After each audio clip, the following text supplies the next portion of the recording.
Vous écoutez France Info, il est 8h17. Bonjour Pascal Canfin. Bonjour. Merci d'être en direct avec nous ce matin sur France Info. Vous serez cet après-midi, vous aussi, au séminaire gouvernemental qui va se tenir à Matignon.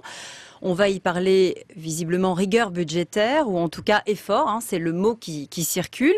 Vous qui avez toujours lutté contre la politique d'austérité, comment est-ce que vous allez soutenir finalement les décisions qui vont être prises ? Écoutez, il y a des engagements français qui ont été pris au niveau européen de réduire le déficit budgétaire. Et cette réduction du déficit budgétaire, il faut le faire de manière juste. Qu'est-ce que ça veut dire ? Ça veut dire qu'il faut regarder dans les impôts, dans les prélèvements fiscaux, ce qui peut être augmenté. Il y a déjà des engagements qui ont été pris pendant la campagne.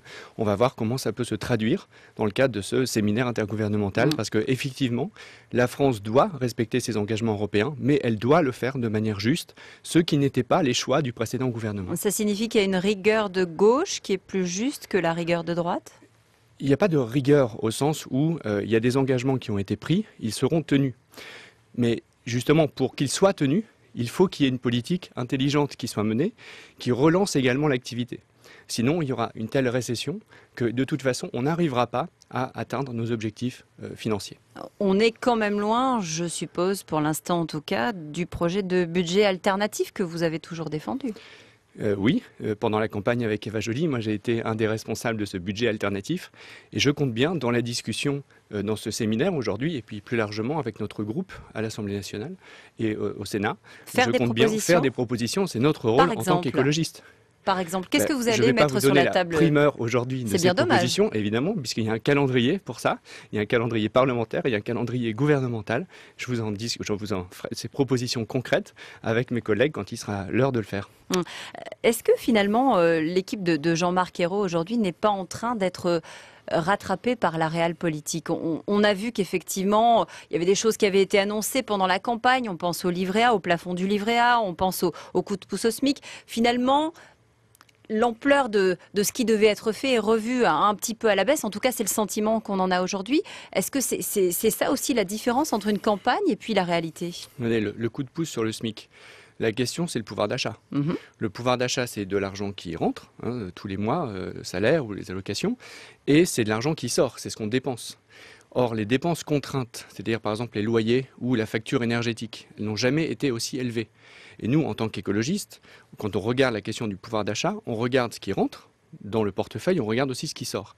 Et donc la problématique numéro 1, puisque les dépenses contraintes explosent, c'est de réduire ces dépenses contraintes. Parce que sinon, vous augmentez de quelques dizaines d'euros le SMIC, mais si les loyers augmentent plus, si la facture énergétique augmente plus, au final, vous avez perdu du pouvoir d'achat.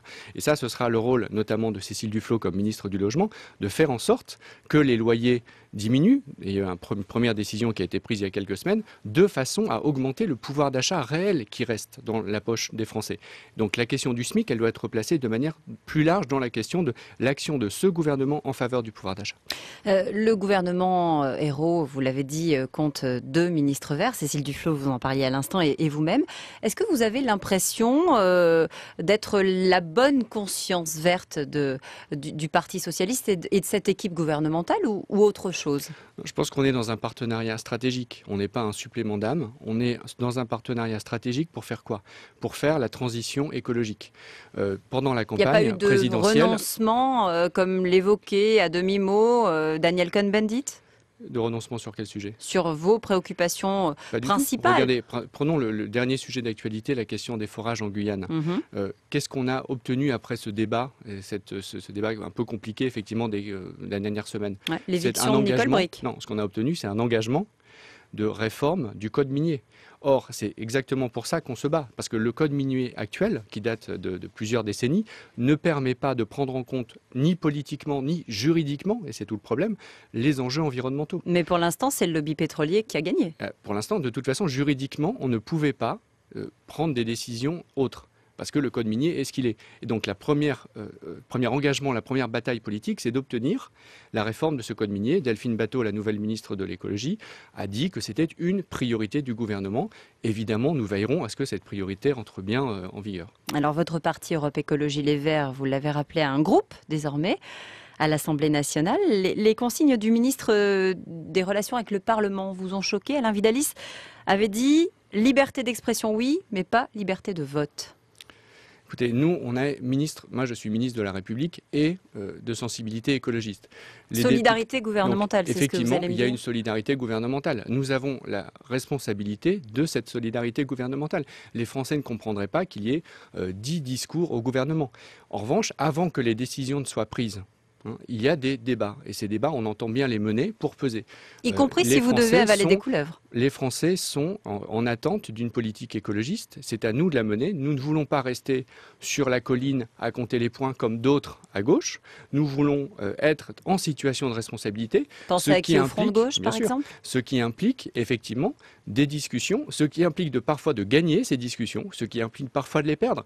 Et on fera le bilan quand il sera l'heure de faire le bilan. On ne touche pas là aux limites justement de l'association entre les partis ? Alors, nous sommes un partenaire minoritaire dans une coalition, et ça s'appelle la démocratie. Moi, j'aurais souhaité évidemment que ce soit autrement.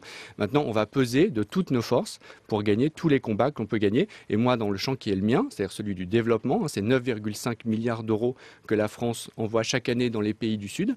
Je ferai en sorte que la totalité de cet argent soit utile et compatible avec les enjeux du développement soutenable.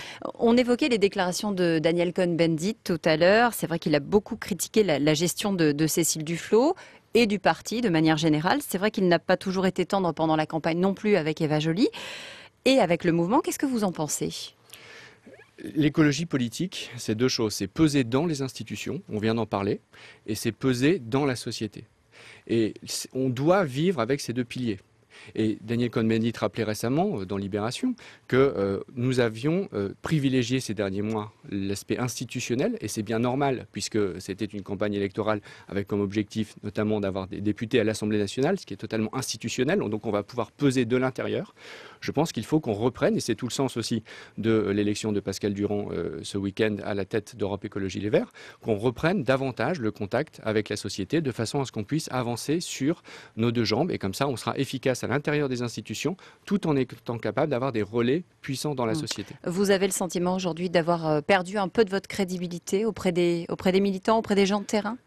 La crédibilité, je ne sais pas ce que ça veut dire. Je pense que les militants écologistes en France sont absolument certains que nous menons les batailles sur tous les enjeux écologistes. Ça, il n'y a pas de sujet. En revanche, il faut qu'on soit efficace, qu'on soit dans les institutions, qu'on puisse peser. C'est ce qu'ils nous le demandent. Ils nous demandent de peser dans les institutions, mais il faut aussi qu'on soit bien articulé avec l'ensemble du mouvement social et du mouvement écologiste dans la société. Je pense que là-dessus, on a des progrès à faire.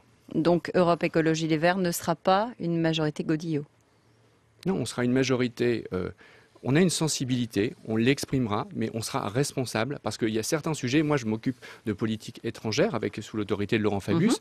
Il serait inenvisageable que vis-à-vis des partenaires qui sont les nôtres, dans les relations que nous avons, il y ait deux discours de la France. Donc il y a des sujets sur lesquels nous ferons entendre notre sensibilité et c'est tout à fait normal. C'est ce que les Français attendent, c'est la démocratie. Il y a des sujets sur lesquels nous jouerons totalement, et c'est normal aussi, la carte de la solidarité gouvernementale dans l'expression publique. Merci Pascal Canfin d'avoir été en direct avec nous ce matin sur France Info, 8h25.